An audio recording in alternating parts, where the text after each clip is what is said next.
Birokrasi merupakan suatu sistem administrasi yang tersusun secara hierarki, di mana setiap pejabat memiliki tingkatan struktur yang berbeda-beda dan mendapatkan pembagian tugas pada masing-masing jabatan. Birokrasi ini dilakukan secara efisien dan efektif untuk mencapai tujuan bersama. Contohnya terletak pada pelayanan masyarakat agar berjalan dengan baik. Sejarah birokrasi. Istilah dan pemahaman birokrasi diserap melalui konsep dari Yunani kuno. Birokrasi mulai dibahas di Perancis oleh Vincent de Gournay. Pada saat itu, kedudukan dalam birokrasi seperti pejabat, sekretaris, manajer itu berperan untuk melayani dan mengabdi kepada raja.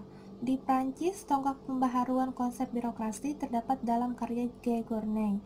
Karya tersebut dianggap penting karena ada dua hal. Yang pertama, secara jelas mengungkapkan klasifikasi pemerintahan di Yunani kuno seperti monarki, aristokrasi, dan demokrasi. Kemudian yang kedua ada istilah birokrasi. Pada abad ke-19, birokrasi diambil dari kata biro yang berarti meja tulis dan kata kratia yang berarti pengaturan. Teori birokrasi Max Weber. Max Weber menuliskan sebuah karya yang sampai saat ini dikenal dengan nama konsep tipe ideal birokrasi. Konsep tipe ideal birokrasi ini menurut Weber dapat digunakan untuk membandingkan satu organisasi dengan organisasi yang lainnya. Tipe ideal birokrasi ini menjelaskan bahwa birokrasi mempunyai bentuk yang pasti, di mana semua fungsi dijalankan dalam cara-cara rasional. Nah, ciri utama dari cara-cara rasional Weber adalah pejabat berwenang mengangkat orang ke dalam birokrasi. Selain itu, cara rasional lainnya adalah jabatan-jabatan disusun secara hierarki. Perkembangan birokrasi di Indonesia. Yang pertama ada birokrasi zaman kerajaan. Birokrasi sebagai sebuah kumpulan pegawai negara telah eksis di Indonesia sejak masa prakolonial atau masa-masa kerajaan. Birokrasi pada masa itu disebut dengan birokrasi tradisional yang dibentuk oleh raja. Orang-orang yang masuk ke dalam birokrasi tersebut disebut dengan abdi dalam. Abdi dalam bertugas untuk melayani para raja, menjaga keamanan dan stabilitas kerajaan, serta mengumpulkan hasil-hasil pertanian dan perburuan dari penduduk untuk masyarakat. Birokrasi zaman kolonial. Kolonial dibagi menjadi dua masa, yaitu pada masa VOC dan pada masa pemerintahan Hindia Belanda.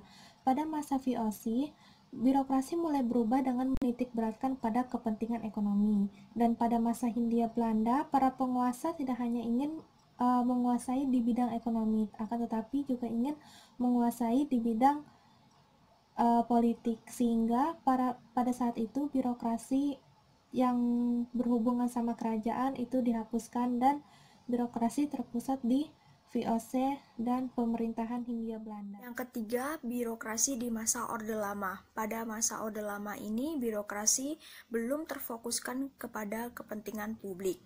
Di masa ini masih didominasi oleh birokrasi masa kolonial dan tradisional. Tahun 1950 sampai 1959 terjadi pergantian kabinet yang menyebabkan birokrasi terpecah belah dalam sistem politik.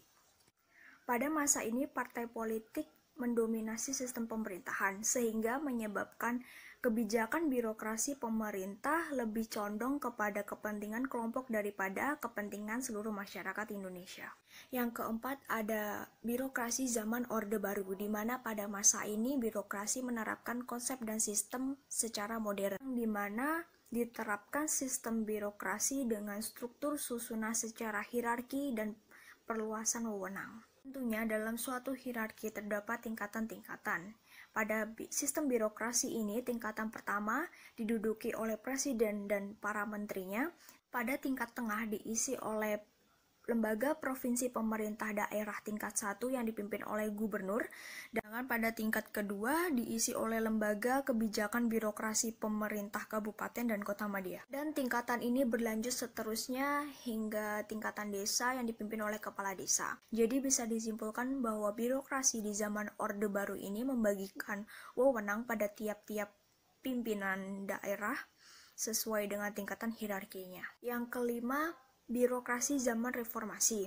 Pada masa ini, masyarakat menginginkan perubahan pada birokrasi ke arah yang lebih baik, di mana selama ini birokrasi cenderung tidak mementingkan kepentingan bersama, namun hanya kepentingan suatu kelompok yang dilakukan oleh para pejabat, contohnya seperti korupsi, kolusi, dan nepotisme. Hal ini tentunya bertentangan dengan tujuan dari birokrasi yang seharusnya untuk kepentingan bersama sebagai peningkatan pelayanan publik justru malah disalahgunakan oleh sebagian oknum pejabat birokrasi. Assalamualaikum warahmatullahi wabarakatuh. Perkenalkan, nama saya Nadia Nurul Salsabila, NIM 022. Di sini saya akan menjelaskan tentang transformasi birokrasi. Istilah transformasi menunjukkan aktivitas mengubah sesuatu, baik komposisi, struktur, maupun karakternya. Transformasi birokrasi berkaitan dengan kondisi internal birokrasi, yaitu dalam cara menjalankan fungsi dan tugas sebagai pelayanan publik. Dalam penerapan fungsi dan tugas, birokrasi menggambarkan dua sisi yang saling berhimpitan dan saling mempengaruhi, yaitu birokrasi dapat dilihat dari sisi aparatur, yaitu individu-individu yang menjalankan tugas dan fungsinya, dan dapat dilihat sebagai institusi yang menunjukkan lembaga yang menjalankan fungsi dengan prosedur tertentu. Menurut yang dikemukakan Albrow, dalam perspektif birokrasi yang negatif, misalnya birokrasi adalah kekuasaan di mana pemerintah dan cabang-cabangnya angkuh terhadap masyarakat. Saat ini, fungsi birokrasi menjadi persoalan di masyarakat, terutama sejak pemerintah mengupayakan reformasi birokrasi dengan berbagai cara agar mampu memberikan pelayanan terbaik kepada masyarakat. Saat ini pelayanan kepada masyarakat sudah dijadikan tolak ukur penting kinerja birokrasi. Dengan kemajuan teknologi, komunikasi dan informasi saat ini memang mengharuskan birokrasi untuk bertransformasi agar dapat bekerja sesuai dengan standar yang dibutuhkan publik. Sekian dari saya, terima kasih. Assalamualaikum warahmatullahi wabarakatuh. Di sini saya Devara Lintang Marani, NIM 012 ingin menjelaskan mengenai demokrasi dan birokrasi. Jadi, seperti yang kita telah ketahui, demokrasi adalah sistem pemerintahan yang melibatkan rakyat dalam pembuatan keputusan. Jadi, rakyat ikut terlibat juga dalam pembuatan keputusan hukum-hukum publik dan kebijakan umum. Di Indonesia menggunakan demokrasi Pancasila karena masyarakat Indonesia yang beragam. Dan demokrasi Pancasila itu berlandaskan dari falsafah dan nilai-nilai Pancasila. Sedangkan birokrasi adalah sistem yang memiliki hierarchy of control, di mana pejabat mempunyai tingkatan struktur yang berbeda dan mendapatkan tugas yang spesifik di masing-masing jabatannya. Demokrasi dan birokrasi sesungguhnya sangat diperlukan dalam pembangunan suatu negara.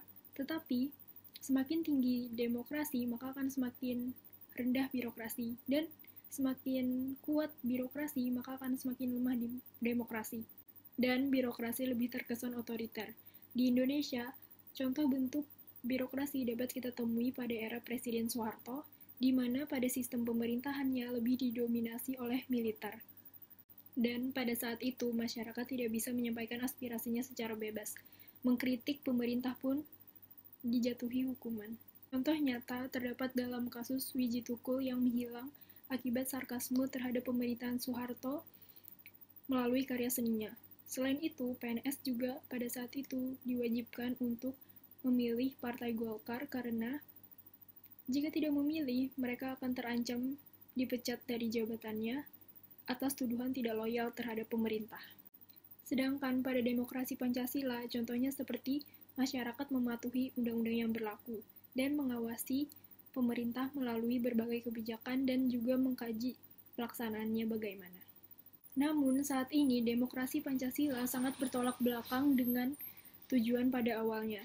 Nilai-nilainya tidak diimplementasikan untuk kesejahteraan rakyat. Baik, saya akan menjelaskan mengenai perilaku korupsi birokrasi. Jadi, seperti yang kita ketahui, di Indonesia itu perilaku korupsinya tuh masih tergolong cukup serius.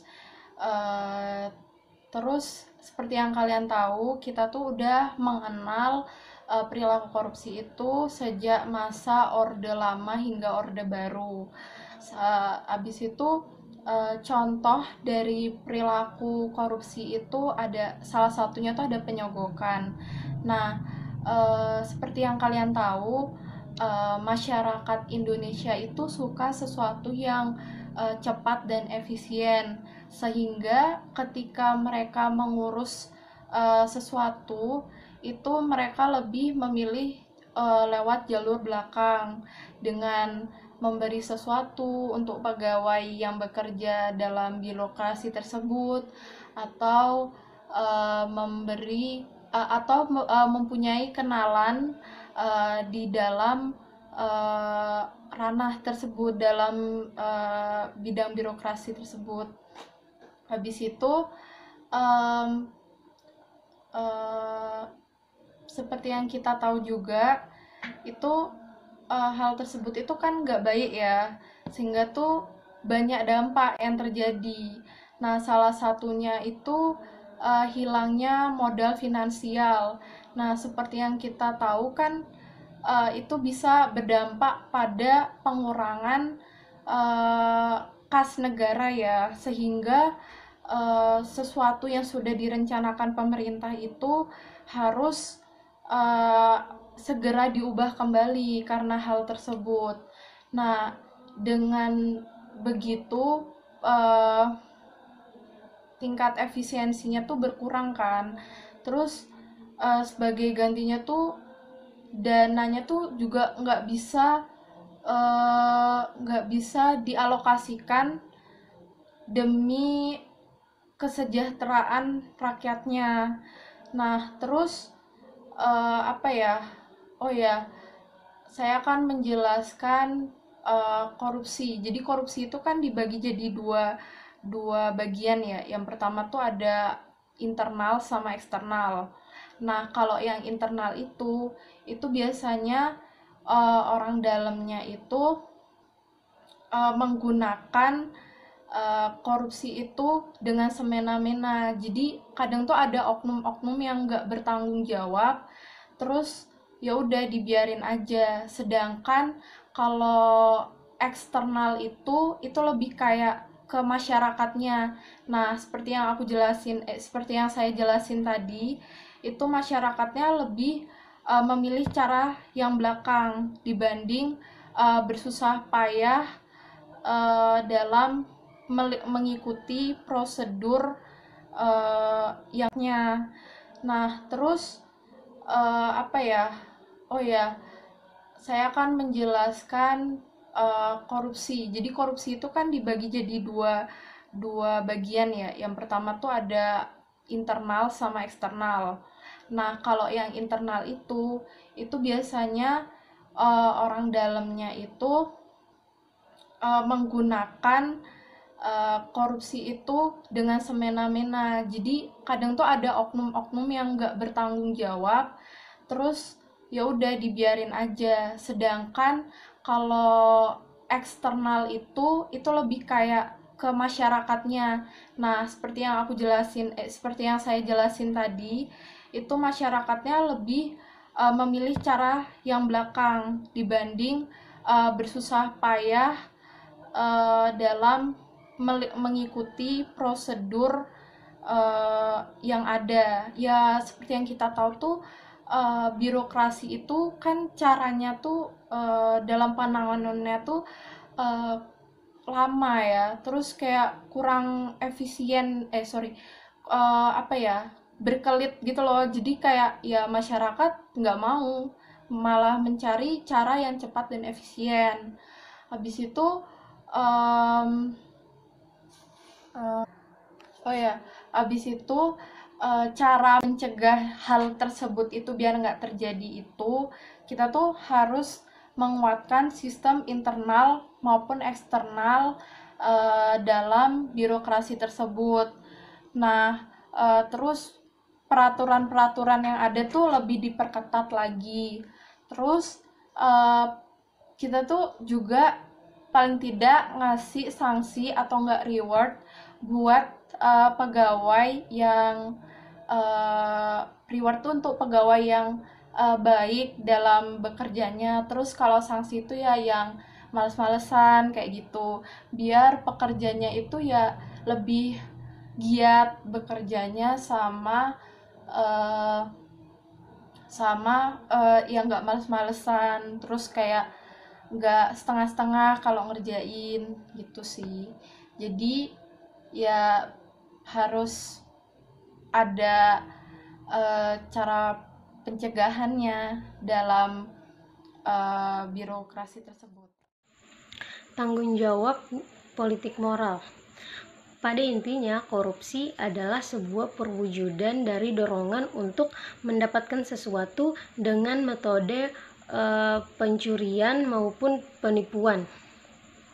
Para koruptor beranggapan bahwa tindakan korupsi ini tidak akan berdampak terhadap pemerintah maupun rakyat. Oleh karena itu, untuk mengatasi tindakan-tindakan seperti ini, perlu dilakukannya evolusi etis. Evolusi etis adalah melakukan transformasi nilai tentang hal-hal yang tidak boleh dilakukan, dan apabila dilanggar maka akan dikenakan sanksi. Evolusi etis adalah sebuah langkah utama atau awalan yang baik untuk terhadap pegawai birokrasi untuk pemberantasan korupsi.